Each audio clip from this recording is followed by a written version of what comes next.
Hello! Welcome to another Atlantic Council Geotech discussion. Today we're talking about the future of trust and sense-making, which is ever more timely given the convergence of both our physical lives with our digital lives and how we come together, how we make sense both as individuals, as neighborhoods, as communities, as societies, and as nations, everything that's happening. We describe sense-making as how individuals as well as groups ascribe meaning and interpretation to current events based on past experiences, and we describe trust as the willingness to be vulnerable to other entities' actions that you cannot directly control.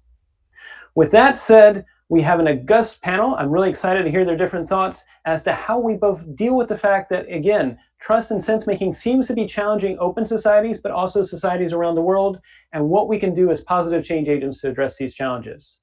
First, Alex, I want to welcome you to the show. And Alex, if you could sort of one quick give introduction about yourself and your background, and then two, what do you really sort of see as the implications with the future of trust and sense-making as to where we're going? David, thanks. Nice to see you and great to be here. My name is Alex Ruiz. I'm the founder of a company called Phaedrus Engineering. We support the DoD in matters of advanced technology and technical transition, basically looking at the future and trying to time out the technologies that will give us, our warfighters, an edge moving forward in the future, and the ways that we fight. And so the topic that we're discussing today is certainly near and dear to my heart because as we all kind of look to deal with the geopolitical and sociological circumstances of people and how they cooperate, trust is kind of the elemental kernel of all of that. And so what comes to mind in this discussion, I also promised myself this year that I would weave in Pink Floyd lyrics whenever I could. Excellent. Bring it.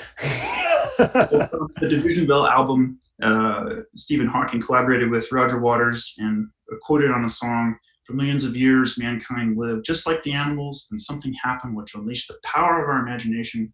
We learned to talk." He goes on to say later, given conflicts of the world, it doesn't have to be like this. All we need to do is make sure we keep talking to bring that home. I think that the intersections of today's discussion kind of draw from a couple of different concepts. The first is that man is unlike any other creatures we've come across because we can cooperate in extremely large groups. We've proven that by taking on unbelievable challenges up to date. But the future, the real story about where man goes from here is how we, in fact, in the spirit of that capability, take on things that are that transit the entire human race, climate change, from an asteroid on a collision course with Earth. What will we do to cooperate? And to get there, how do we deal with the initial conflicts that we live through every day, regional hegemony, and the intersections that power projection and force projection have with the way that we're fighting around the world, which is less kinetic and a lot more based in the information space, command and control warfare, and the manipulation of people's abilities in the cognitive domain. So those things kind of collide. There's so much to talk about, but I'll kind of leave it there for now, David. Excellent. Well, and I liked how you, one, weaved in a Pink Floyd lyric. I mean, I think that's probably a first here with the Atlantic Council, so thank you for that, Alex. But then two, what you hit home on is that we humans are a species that communicates, and oftentimes we communicate to coordinate. And that's why trust and sense-making is so key, because it figures out what we can coordinate on. There's actually, and I apologize for taking a short digression as a moderator's privilege, but there's actually research that has shown that there's this multi-round game where if everybody collaborates and contributes to the whole, they actually get double their return. But there's also an incentive to the effect, because if you don't contribute to the whole, but then people get a return, then you're actually getting even more money. But if people start sub-optimizing and people don't start contributing, then that free rider problem, that defection problem becomes an issue. It's been shown that actually the best way to resolve that defection issue is to allow communication amongst people in the game, even if it's anonymous communication. And what's fascinating, though, is even if you make them pay to communicate, people will pay to communicate and say, look, who's affecting? Let's all get back together. Let's figure out how to make this happen and bring it back together. So I think that you hit the nail on, which is we can all be better as a planet if we figure out how to coordinate and communicate better, which is a good segue to Tara. Tara, if you could talk a little bit about your background, your experience, and what your expertise is in, and then similarly, maybe build upon your thoughts about what's the future of trust and sense making and what things should we be focusing on as we go forward. Yeah, thank you. So I'm Tara Kirksell, and I'm a senior scholar at the Johns Hopkins Center for Health Security. And so I work on things about working on improving public health policy and practice in the context of disasters and terrorism. And so a lot of the work that I do has to do with public health risk communication. So I've led a few studies on public health communication during the Zika outbreak and misinformation during the Ebola outbreak in 2014. And recently I've been doing a lot of work on communication and how that's happening in COVID-19. And just as a point of interest, maybe to some of your viewers, before I was in academia, I was a 2004 US Olympian in swimming. Wow, impressive. I'd like to just throw that out there because some people find it interesting. But anyway, so when we're talking about these issues of trust and sense making, one thing is that it's very clear in the context of this, current public health emergency that that these are critical components, and that if you don't have it, you're pretty much sunk. It's really disappointing as a public health communicator and someone who's worked on pandemics for a decade that we are seeing such a massive failure of risk communication in this response. And that we see this growing and solidified division in the country, and this incredible confusion also on the part of the public, just on the basic facts. And so that's something that's been, really troublesome here. And it's not like we don't have really good guidance out there on what effective crisis and emergency risk communication is, but we've seen just an incredible failure of execution here. So I think there are some important areas of emphasis going forward, and some of this is getting back to just, CDC has some really great guidance on how to communicate. So from a public health perspective, this is about maintaining and building trust through engagement with trusted community members. This is critically important for, vaccine if we ever get one, getting contact tracing to work, engaging in protective actions like mask wearing and not congregating indoors. So that's really critical. Two more things, engaging with identity.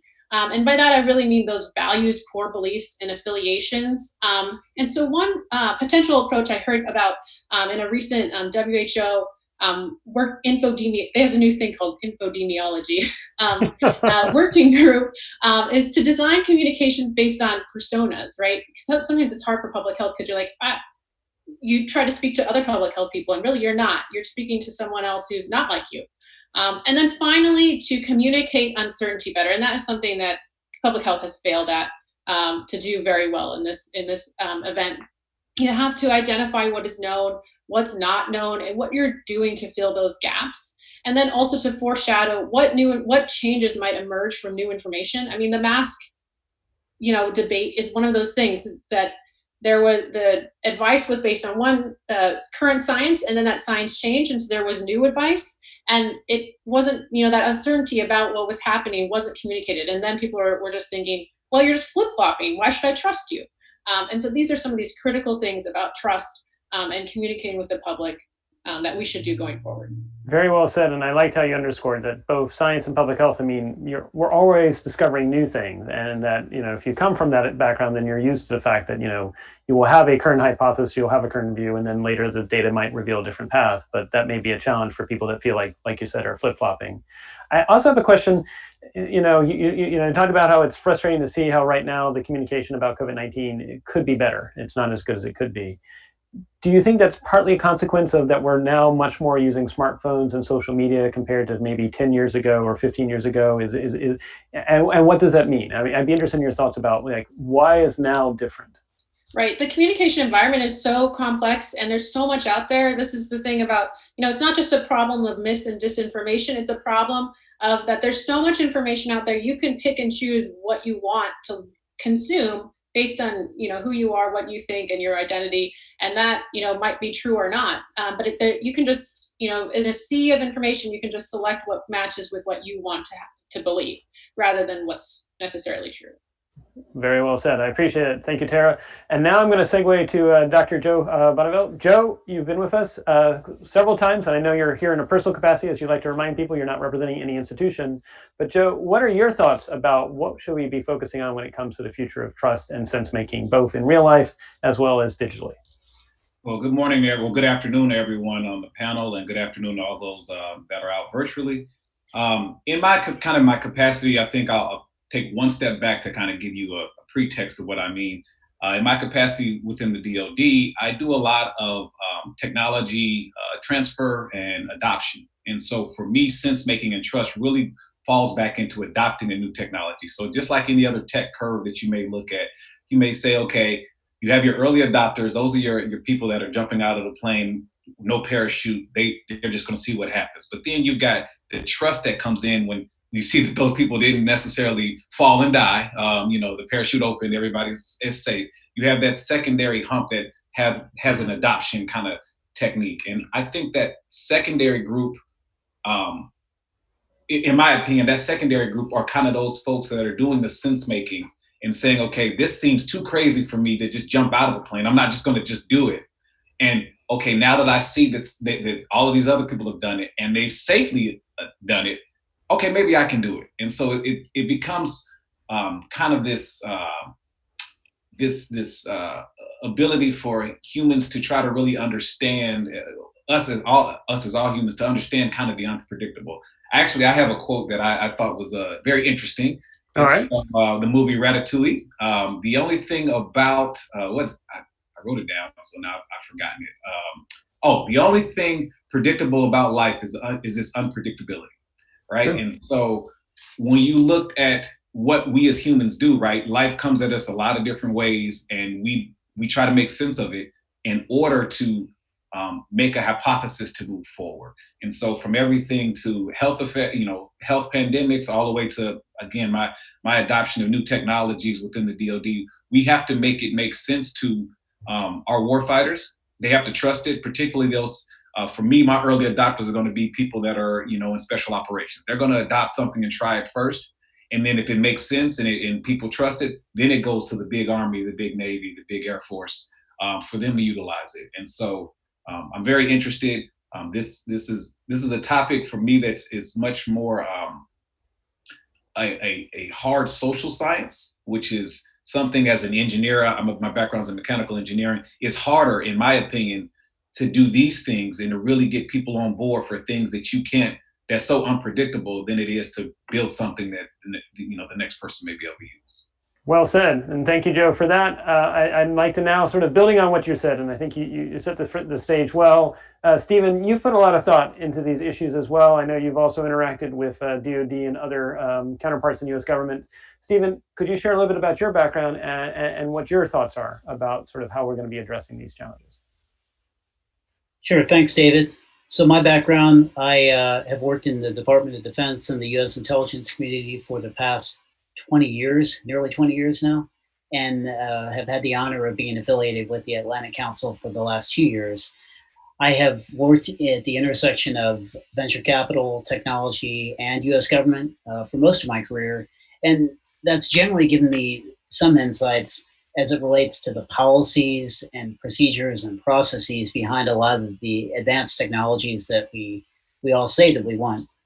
And recently I've done some study into this, specifically related to the concept of election security, which try as we may to put it behind us, it keeps rearing its ugly head, usually coincided with tweets from certain individuals.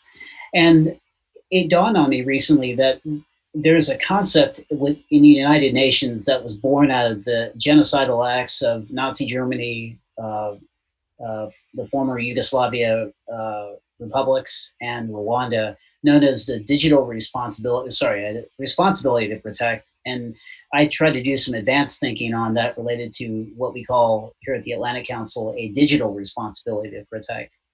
And what this is born out of was a concept called the Peace of Westphalia from 1648, which espoused this idea of whatever you do in your backyard essentially is your business. And if you're a neighbor and you see someone, your other neighbor doing something nefarious in their backyard, it's generally live and let live.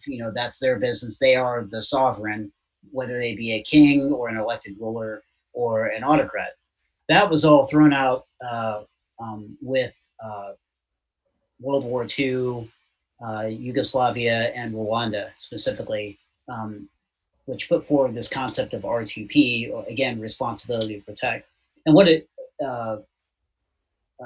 I guess it dawned on me that watching the struggle that we've all had keeping up with foreign agents, foreign actors intentionally interfering and pushing mistruths, whether it be related to a pandemic, whether it be related to our trust in our government, or I think most importantly related to our elections, that the U.S. government alone is insufficient and poorly prepared to account for and accommodate and protect the American public in that dynamic.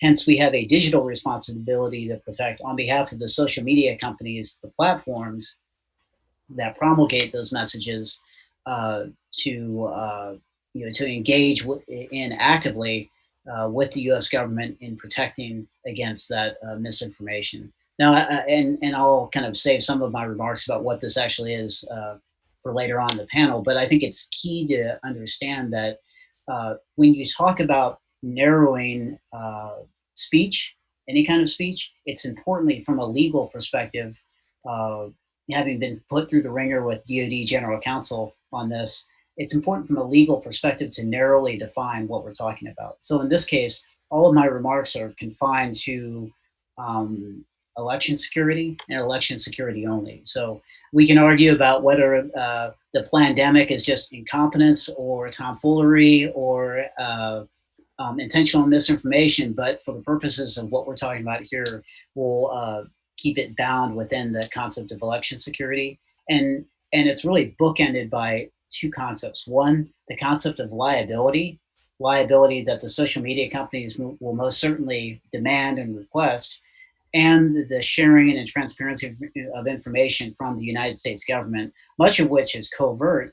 So there needs to be channels and processes, again, there's that word, that enable the seamless transfer of information that's critical for the security of our country.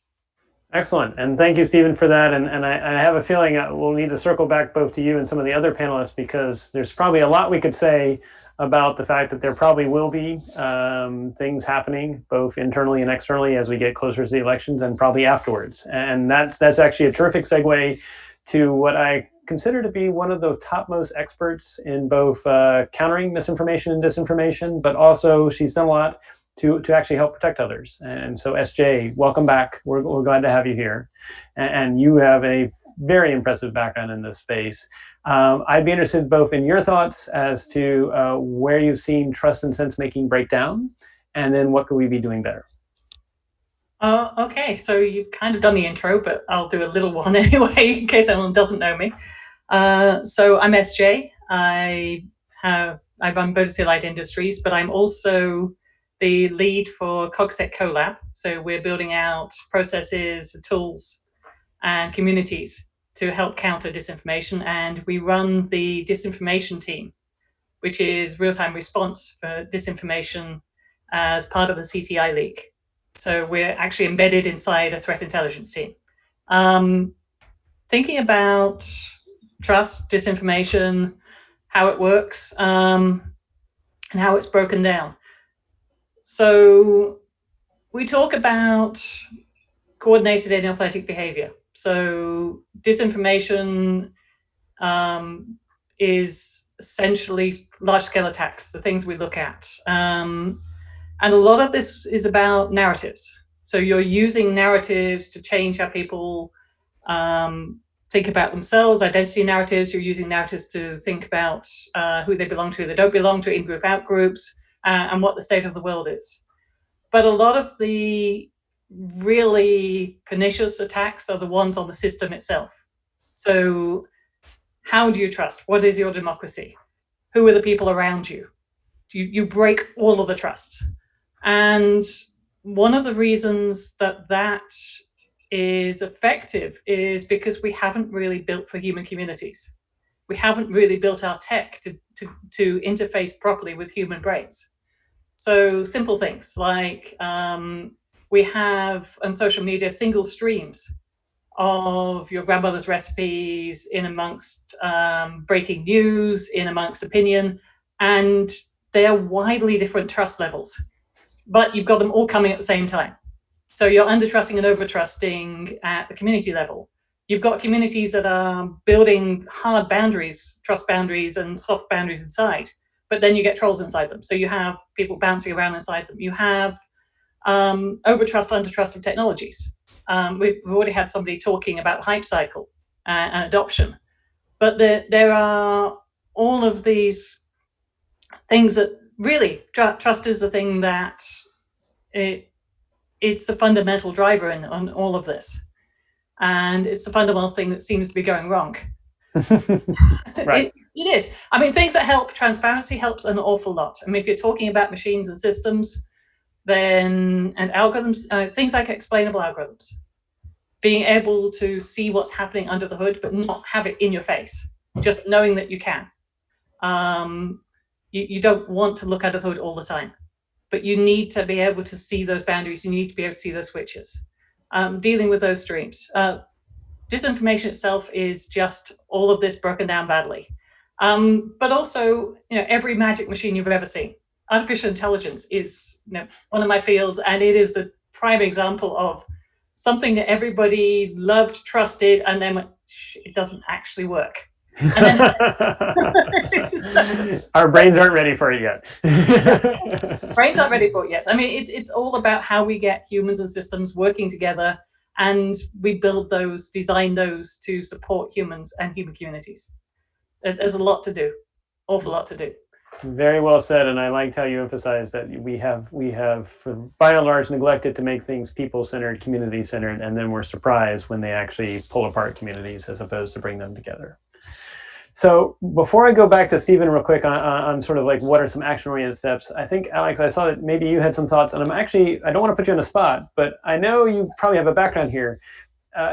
Hypothetically, because this is completely hypothetical, I know you wouldn't do this, but if you wanted to disrupt the sense making around, say, an election, we won't say whichever one, but if you wanted to disrupt sense making around the election and erode trust, what would you do, Alex, if that was something that if you wanted to unfortunately play the bad guy, so to speak? Yeah, David, that's a great question, and has answers to it, because warfare follows the laws of nature, and you go for what's simple. There's a reason why information warfare is prevalent anyway. It's provides an asymmetric advantage in many cases if you're not a nation of laws like our adversaries. And then if you take the sub-vector within that, which is just to sow doubt, it's the cheapest, easiest way to in fact cause disruption. It's precisely what I would do if I had if I had a group of folks and several combined military and intelligence agencies and nation state resources on the cheap. I would absolutely flood the information zone with believable, dubious information with kernels of truths to them, and just have a coordinated campaign to boost the signal noise ratio in my favor, so that the stuff in an open society, like the target that we're talking about, which is really us, it's effective and it's natural. It follows things that occur kind of almost naturally in the technological state that we live in. Is that fair? That's very fair. And what I liked about what you also said is one could also imagine that, while we can't guarantee who's going to win the election, we can guarantee there will be a loser. And so if you create, whether real or imagined, misinformation that somehow that loser had their supporters interfered with, then you delegitimize anything that follows after that. And so that's, I think, is a good segue as to why trust and sense making and getting it to be more people-centered and community-centered, as SJ said, is so core. So Stephen, not to put you on the hot spot, but Alex just put forward some possible attack vectors. What would be action steps that we should be doing now, recognizing that that's probably going to happen? Right. So in 2016, the Internet Research Agency, which is a Russian state-backed organization, also known as the IRA, not to be confused with the Irish IRA, mainly focused on stoking racial resentment and partisan polarization. And what's interesting is they didn't materially influence the outcome of the election, but they did intend to undermine our process. Which was their goal. So the challenge of how to get around this centers on a law that's getting increasing visibility, known as Section 230 of the Communications Decency Act, or CDA.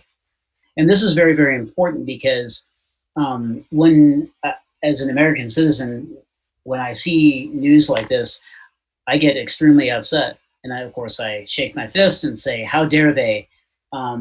Someone should, quote unquote, do something about this. Well, the problem is you also have something known as the First Amendment. And Section 230 of the CDA overlaps with the First Amendment, but is also more expansive. And this is very, very important because as much as we may shake our fist, we're also, fortunately, and I hope we continue to be, a nation of laws that enfranchise and protect speech, free speech, however annoying and even intentionally wrong it may be. So the concept of US elections makes this very, very important because this sufficiently blends domestic and foreign authorities when it comes to enforcing anything related to stopping people from screwing with our elections. Screwing is a technical term in this case. So really what the solution that we had arrived at is basically three basic points. One, there's actually precedent for penalizing distribution of misleading content, but this requires transparency on behalf of the social media companies, as well as active verification by journalists and researchers, shining the light on what in effect are foreign propagandists. This has been recently enabled, the enforcement of this through a law known as the Foreign Agent Registration Act, or FARA. If you're a DC lobbyist, this should make you cringe because this means if you're advocating or getting paid by a foreign government to do pretty much anything now, it's very expansive, you have to register as a foreign agent. This is a key policy milestone. The second thing is social media companies should be required to remove accounts that are covertly controlled by foreign governments. And this is important related to my earlier point about US government obviously being unable to share all the information they have on covert activities. So they need to do two things. One, they need to be able to compel those private companies to do that, to act, while also assuming legal liability if that information is indeed proven accurate. Does that make sense? It does. And I think finally, we mentioned algorithms earlier. Algorithms will get you so far, but at a certain point, it goes back to this concept of transparency and clear labeling, not unlike the nutrition bar on the back of a Snickers or a Coke.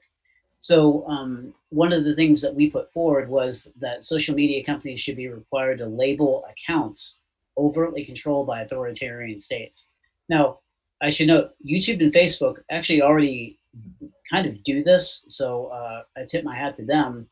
But playing off the blue checkmark mafia that we all know and love from Twitter, among other places, we argue for beyond just an algorithm, labeling these actors with a red checkmark or a similar moniker that clearly identifies them, saying, "Hey, whether you agree with this data point about Joe Biden or Donald Trump, it's coming from someone with a red check mark right there on above their smiling face." So I'll stop there at the risk of sucking all the air out of the room. No, it's good. It was a very good, robust scene setting, and thank you, Stephen. And before I go to Joe and SJ, real quick, Tara, I was wondering if you might be able to, we talked a little bit about what maybe a bad actor might do if it was interfering with an election, but we've also talked about public health. And I think, that's a surface that is very relevant with COVID-19, but we're also approaching flu season. So what would be things that you would be recommending to people to be on the lookout for bad actors that might want to sow even more distrust with both the COVID-19 response and possibly the approach of flu season and possibly a vaccination in the future? Yeah, so there was a paper out in the American Journal of Public Health couple years ago that talked about Russian trolls and the vaccine debate in the US. And it was the purpose was to use the vaccine debate to create division, right? The vaccine debate was the vehicle to do all these other things. And so I think COVID-19 is an example of one of those things where you might think of it as a health event, but when we looked at this for Ebola, it was politics, it was all these other things. It carried those other messages through. And so I think that, I would be on alert for, the other ways that this can be used to further other goals. And I think that, it's the thing that catches people's eye right now. It's the only thing we're talking about other things in this talk right now. It's one of the only things the public is talking about right now. And so it can carry a lot of other messages. And I think that I would be alert for that and try to think about that. But, I also think that this isn't really, the disinformation space is not something that public health has really worked in and should actually open its eyes to a little bit more. Very well said, and I agree. It was way before smartphones, but back in 2001 and then later with 2003, I was involved with response to both anthrax in 2001 with the bioterrorism program, and then later SARS. And we had misinformation back then. It just could not go as viral because smartphones didn't exist and social media platforms did not exist. And so you're right. Using it as a wedge issue for other political purposes, people should be aware of. Joe, real quick before I go to you, actually, I'm going to have you be on the defender side. I know SJ, you said you've red teamed some of this before, so maybe you present what you would do, and then we'll see what Joe would do in response. But if you were to try and create a havoc with sense-making and trust associated with public health, what would you do? Oh, talk about putting me on the spot. And I recognize you would not do this, but this is purely hypothetical. But what would be a red team response? So the CoLab red teams every week, and we looked at what we expected to come next. So we're trying to keep ahead of this, and it was okay. We've seen the anti-vaxxers turn into anti-maskers. What are the things they're likely to aim at next? So you're looking at the schools are going to come through next. So what are the things around children? Different presentation in children. What are the things that people are likely to do, like temperature sensors? So we thought that maybe that would be an attack. Start campaigns about different types of damage that the temperature sensor is going to do to you. So really simple. You're going to want to push out the campaigns you've already got. There's some really nice narratives around masks that are being reused. The anti-mask cards were a nice touch on the way. I'm not sure I'm allowed to say a nice touch on the part of the bad guys, but it's you can admire. You don't condone it. You don't want to do it, but you can recognize when they were skilled. Yeah, you can recognize the art whilst trying to stop the thing happening. Another thing is to hunt for the gaps. Deserts are really, really useful. So an information desert is where there isn't information. And those are the places you want to put information into. So what are the things not being talked about yet? What are the geographical areas where they're not being added to? So we've seen people do 50 states. So you get a thing starting in one state, and then suddenly there's a copy of this in every single state. So start growing out geographically. Push it out to towns. There's some really nice stuff you could do around sort of masks and so around protests and COVID. So there's some crossover stuff there. There's been the COVID 5G crossovers. That's kind of a perennial favorite. Like there's that little wire on your nose as an aerial. But I think there's some other crossovers that haven't been explored yet. So basically go to the big book of conspiracy theories and see if there's some nice ones we haven't touched. There've been no alien stuff yet. Not yet. I'm sure they'll probably say something was relating to the vaccines maybe or something like that. So. Well, aliens aren't really kind of fear-based. So you're going to look for some good fear-based conspiracies. Sorry, this is just me this is our standard. No, this I think this indicates why we should all care about trust and sense making. So Joe, SJ just made your head. Recognizing I don't want to put you on the spot, but what would be some things that you might do to sort of defend against that or be proactive and make sure that we're resilient towards that? And I think you may need to unmute yourself, Joe, real quick. Sorry. No worries. That's better. Sorry about that. All good. So I think one of the things that I've kind of heard here, and I think SJ said it perfectly. You're looking for a fear-based section, right? So you're looking for there's no information, and how can you instill fear? And so one of the things that we haven't really talked about, but what are their implicit biases that everyone has that nobody necessarily can touch on, right? So these are the things that people are going after, right? So if you have an implicit fear of old people or or of minorities, and somebody can tap into that fear, they can get you to believe any type of statistic that you want to believe, right? So that it's an easy way to find an end and to exploit that end, just like any software coding that we may do. And so I think if we want to take a personal responsibility, all of us should understand our implicit bias. And if we are trying to all be better humans and have better communication and things of that nature, we need to really be transparent, as we've talked about, transparent and understanding where we could use some work, where we could fix our challenges, right? So as you begin to understand those things, your sense making, as you're trying to make sense of things that you don't understand or maybe don't trust or don't like, whatever the case may be, you begin to kind of build up, okay, now I know this is where I stand. So now my trust level may be at a very low statement. I may not trust it, but I know that I have an implicit bias against trusting. So let me open my mind. Let me try to really, if I'm trying to be a better human and not just be stuck in my ways. And there are people that are just going to be stuck in their ways. How can I attack this from an angle of open arms instead of folded arms, as they say? I think when I start looking at the things that come out, the disinformation that comes out, I'm often in awe of what we see. But I also am like, well, where did they get that? And how did they even where did they come up with this? And so as I'm listening to this panel, I'm like, that's exactly what they're doing. It's fear mongering, right? So we're going to figure out how we can really divide the nation based on some, right now it's race, and before that, it's vaccines and everything else that we've got going on. As we divide the nation, we all have to understand where, kind of be transparent with ourselves, and hope that our governments and our experts, those that we trust in those fields, can also be transparent with us, because trying to understand this is a difficult field, to say the least. Very well said. Tara, I'm going to circle back to you, because traditionally the private sector and public health, they've had some successes, but they don't really work together that much.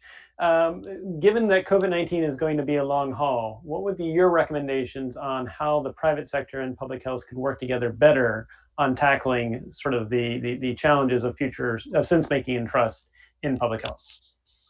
Well, I should have a whole list of things, because my center, I co-led a coronavirus exercise actually in October, where we did it with the World Economic Forum to try to develop recommendations for public-private partnership for pandemic response. So I should, in my mind, have the whole list, but right now I'm not able to. I will, if anyone can go to Event 201, look up our list of recommendations. But in general, I think there are so many resources in the private sector that the public sector doesn't access. And so it's sort of like these parallel lines going along, or that the private sector doesn't even realize there's this need in the public sector. And so I think that sort of that coordination, trying to get people on board and understanding that, especially in a pandemic, we really need they both need each other, because private sector is not going to recover until we have a public health response that actually works. So it's sort of like a get together and actually try to see what resources we can share. Very well said. And then maybe real quick, as another rejoinder, you talked earlier about personas, and that public health is learning to develop personas and recognizing you're not, it's not a public health person talking to another public health person. Are those personas, to your knowledge, are they also incorporating possibly what might be the different values and past experiences that someone might have, so when they receive the information it resonates? Or tell us a little bit more about the personas. Yeah, so this came from a public health practitioner actually in British Columbia. She was talking about how her health department had set up these personas based on sort of identity values, to say okay, I'm not trying to talk to the liberal city dwelling single mom or whatever. I'm trying to talk to someone who lives in the rural part of the state, who is working this type of job. And I think that trying to appeal to those different sets of values, beliefs, priorities those are quite different across different populations. Not that any are better than the other, and that it's important then to sort of speak to those rather than to just have one unified one. I mean, they should be unified, but one single message trying to get to everyone, that just doesn't resonate. And so I think that public health is trying to move towards thinking about ways to have targeted messaging that does resonate with with a bunch of different populations. Thank you. I really appreciate that. And so, Alex, it seems like people have been talking about sort of the biggest challenge that open societies has is we allow freedom of speech and we want freedom of speech. And at the same time, speech can be weaponized. And so, Alex, from a perspective of if you were to make recommendations for both the private and public sector to do better in this space, what would you recommend? Yes, definitely. Yeah, I think the most important thing that we're going to have to admit to ourselves is, in the simplest way, why we are in the situation that we're in with all this, and that's because we've become very capable of teaching our machines how to lie to us for effect. That's what this kind of comes down to. Very well said. The ills of human nature reflected in the very things that we've patternistically designed, even after ourselves. This gets a lot worse when you consider the ubiquity of network devices around the world. I think you touched on this later. The way the information flows is just all around you all the time. And there's many, many different ways compared to when I was a kid watching Peter Jennings give me the news on ABC or Walter Cronkite. You go even further back. And now you have micro-targeting. I'll kind of launch off of Tara's point about developing personas. The darker side of that is that micro-targeting pulls people's biases into the fore and it hardens them. And we're seeing that stuff kind of come to bear. What can we do about it? I think we're starting to get into the actionable things that we, as a nation, with I'll call them constitutional paradoxes, which are good problems to have. The Fourth Amendment, the First Amendment. How do we work in new ways of dealing with these issues? And they're going to be as hotly contested as how we try to understand other similar kinds of topics. New age weapons and gun control versus Second Amendment rights. They're not the same, but they're very full of hard, orthogonally opposed kind of principles. What we need, honestly, out of all of this, which I think we have a good shot at, is a well-represented democracy with leadership that it's out there and it's able to handle the stuff at the local, state, and federal level to champion policies that will hopefully one day get after these problem areas. Where I think we're struggling and why we haven't seen more progress in it. And this is not at all an attempt to go political on everybody, but our politicians very much thrive on effectuating certain end states with the same weapons. They really do. They're much, much softer in their approach. They're not as overt as hacking and stealing information. But when you look at like Oppo and kind of a broader set of tools that the news cycle allows politicians to kind of leverage influence in that space, I think it is Alex Ruiz's opinion anyway, that it is difficult for operatives in the political arena to separate themselves from the things that also provide them benefit. They walk a very careful line there. I'll kind of stop right there. I actually really like and you were very tactful and graceful in how you framed that, but if I could actually help elaborate on what you're saying. Advertisement, we know, is trying to, through repetition, through familiarity, through messaging, to try and get you to buy something. I mean, and how many of us really, when you think about it, thinks that whatever that energy drink is going to make you a better mountain climber? And so advertisements that way, like you said, political rhetoric, it's using repetition, that we repeat it enough, then maybe our constituents might buy into it or believe it. And so in some respects, it's almost like botulism toxin, where a little bit of advertisement or a little bit of political rhetoric we allow because it removes wrinkles, but too much of it and you start to paralyze the patient, or worse, they stop breathing and they die. And so in some respects, this is a new Botox. I'm going to quick turn to SJ, because I know, SJ, you've had some conversations with the Financial Times and things like that, which build on what Alex says, which is part of the problem is the advertisers do it and political individuals do it. So how do we separate the two from saying that's acceptable, or maybe it's not acceptable, but that's acceptable relative to this is too far and it's paralyzing the patient? Well, I guess some of this is what is actually underlying the internet. So one of the things is financially, ad tech is underlying the internet. That is an issue, because if large organizations' goals are towards making money through ad tech money, of course they're going to pull people in, they're going to do things for the clicks. And disinformation, I mean, the other side of that is disinformation is essentially marketing gone bad, gone dark. So, Right. a lot of the disinformation for hire companies are marketing agencies. IRA, basically a marketing agency. And how you deal with that is you get into the priorities of the organizations who are part of this ecosystem. It's really hard when you're at a business meeting and you're trying to fight for equality or reducing disinformation or social good, if that's just a sideshow on the main aims of an organization. So how do you build that in? That's one thought. But this is kind of part of, this is a whole society solution. You can't just go, hey, policy is going to fix this, or education is going to fix this, or take out the botnets, or you have to look at the whole chain of production. You have to look at all of the pieces. Wiki editors had this idea of gardening, that you have gardeners who go out and keep the space healthy. I'd like that. I'm not sure it scales, but I do like the idea of things like going out, finding those deserts, seeing how you can start filling those deserts and not with disinformation providers. I mean, there are horrific things out there. That information should keep people safe has been politicized is horrific. And part of that is that there aren't those clear sources of information yet. So how do we do that? There are other things like understandings of rights. So we talk about the right to speech, the First Amendment, but we don't have a right to amplification. We certainly don't have a right to artificial amplification. So there's other conversations to be done. For our part, we just sit in the background doing what we can and countering, but those are band-aids for the moment. What we really, really need to do is to rethink how, as humans, we interact with the internet, the technologies around it, as an entity and as a collection of entities. There's a big rethink coming. Very well said. Real quick, I'm going to go to Alex, and then Joe, then Tara, and then Stephen. But Alex, real quick, you had a rejoinder?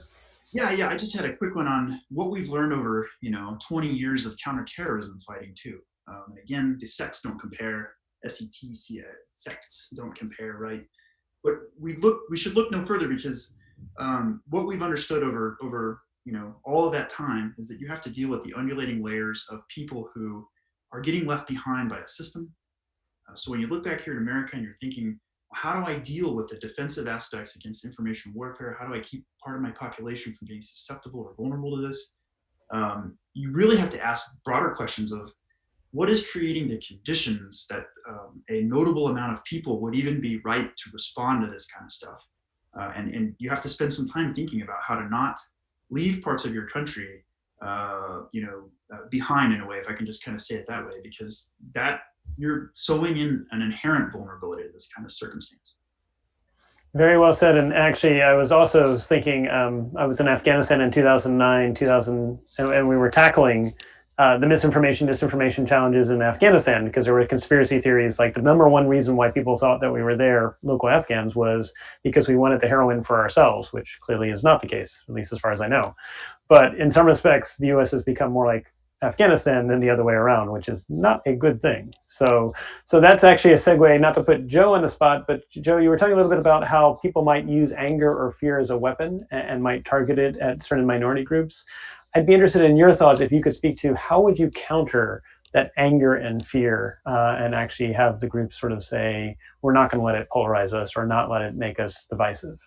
So I think one of the things that SJ just said about the wiki gardeners is probably like the best thing probably one of the best things I've heard in our discussion today. And the reason I wasn't aware of that, so thank you for that information, but kind of having that almost a bot that crawls around and pulls out this disinformation that is being spread out through the community, right? So as they say, all politics is local, all information is really local. So it's banded around whatever tree you have around you, generally your family or your friends, those that you already have a trust for. So you're trusting what they're saying, you're trusting the information you get. And sometimes they get this information from a Facebook post that comes from who knows where, right? And so they believe it because implicitly they already think that this is kind of what's going on. And they post it and then you read it and you say, hey, I trust them. I should also think that. Maybe not the smartest way to go about things, but it is human nature, right? And so behavior, yeah. Right, exactly. And so I kind of think that having some way to, and to Stephen's point earlier, have some way to hold these social media giants who are making tons of money from ads and everything else accountable via, I believe in freedom of speech, and I believe that everyone should be able to exercise that. But in the same token, there are foreign agents that are utilizing these social media platforms for evil, and I'm just going to call it evil at that point, at least against the United States. And so being able to really, I know they do it on a smaller scale via Facebook. I've got some friends that kind of work in that disinformation area, but they need something that really kind of scours constantly, 24 hours a day, 7 days a week, to pull these things out to ensure that, when I go to click that post is not there anymore. And, I asked, my brother, hey, what happened to the post? To go, I guess it wasn't true, but I thought it was true. So I clicked it and it's not, that it's that simple where you can really get to the truth and be transparent, that allows us to all kind of grow as a human race and can definitely grow here in the United States. Thank you, Joe. All right, so now we're going to segue because we've got about eight or 9 minutes here with remaining time. We're going to go to lightning round, and so I'm going to go, not to put you on the spot, Tara, but if you could give us 2 to 3 tweet length action steps you think that we should do going forward, and then I'll go to Stephen, Joe, SJ, and then finally Alex. I'll actually just go with one, and I'll say the action step going forward, I think, is to collaborate more. The things that I'm hearing on in this conversation are things that public health never talks about, and we're missing part of the story. These are things that I've talked about with Alex before, but in general, this conversation doesn't happen in the public health sphere, and it needs to happen because where public health is on the front lines, and I think that they need this information. They need to know what to do, and I think you guys have some of the answers. Very well said, and would like to make sure that we don't lose this. One, when we do a recap of the video, we'll post your link that you have to your study that you did. That's very timely. And two, happy to continue the collaboration, because I think you're absolutely right. We either all go forward together, or we unfortunately hang separately. Stephen, your 2 to 3 tweets of action steps we can do. I mean, annoyingly, I've already kind of laid them out about 30 minutes ago, the 3 points I mentioned. I would draw attention to 2 things. One, my co-author in this is a prolific writer and just a brilliant brain, Captain T.S. Allen. He's a U.S. Army officer, and just writes an incredible amount of content on these related subjects. The second point I would draw attention to is the commercial argument that Alex was making and others have touched on recently. So related to the venture capital aspect of my background, I'm currently on the board of 9 venture-backed companies, 2 of which touch on the disinformation or misinformation space. So, put another way, they literally make money by identifying and drawing transparency towards acts of misinformation or disinformation. Why am I telling you all this? The social media companies, as Mark Zuckerberg said a year or 2 ago, remember when he was questioned by a senator who wasn't sure how Facebook made its money, and he kind of smartly added, well, we sell ads, Senator, if you remember that. That's how they make their money, is by pitching and reciprocating this feedback loop, if you will.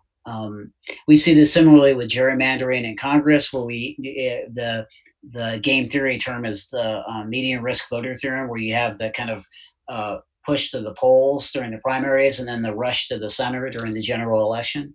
And this is a major issue that the social media companies are intentionally or unintentionally propagating, which, to come full circle, is essentially the balkanization of opinions and the reinforcement of those opinions. And COVID-19 is in many ways ground zero for that this year. what I think the way you disrupt that is by targeting the business model.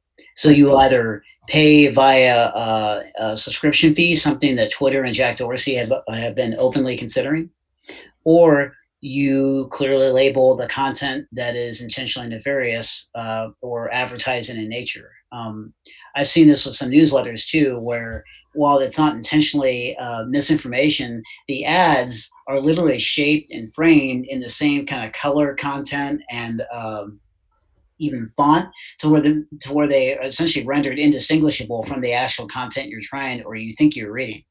So I think the transparency component and then shifting the business models will, I think, go a long way. What I would advise not doing in any way is breaking up the social media companies, as people have called for that, because then what you'll end up with is what we saw with the Republican Party in June. There was, I guess, another social media company that sort of with the Parlay, right?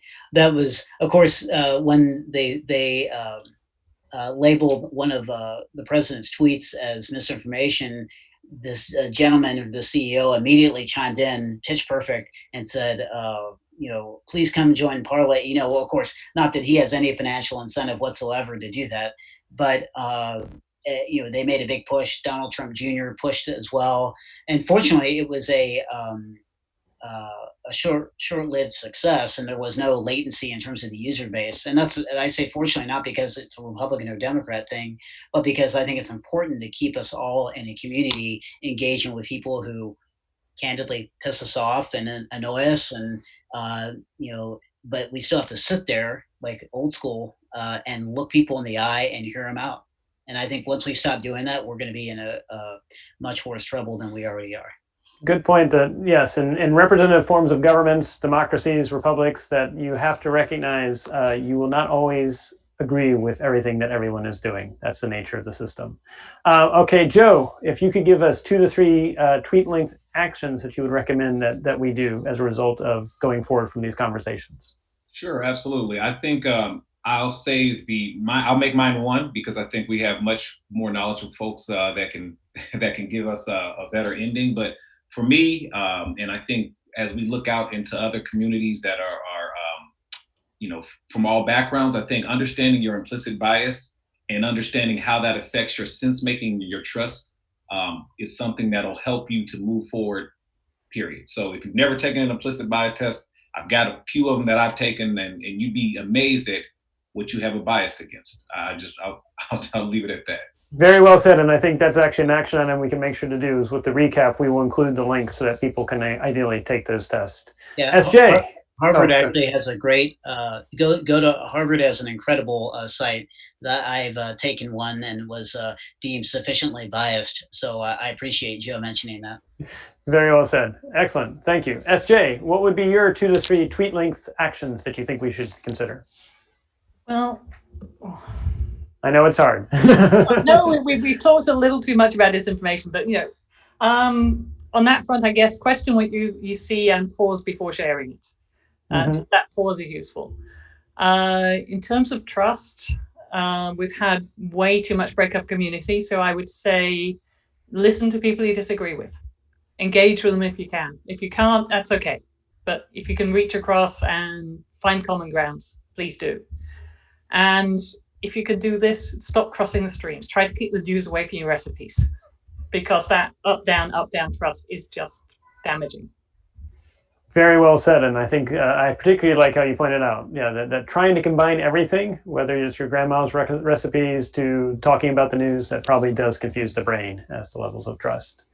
All right, Alex, bring it home for us. What do you recommend? Yeah, so we've kind of been through some of this stuff, trying to understand cyber as a domain and a problem. It's not really different. We're kind of coming full circle with information. I think it's 3 specific things that we could certainly, and I hope to see that we do these things. The first is some creative writing that admits the problem, that we have an information problem. National security memoranda, for example, coming out of the White House, resolutions from Congress, exposing the issue in an organized and feasible fashion that shows that it's a national security problem.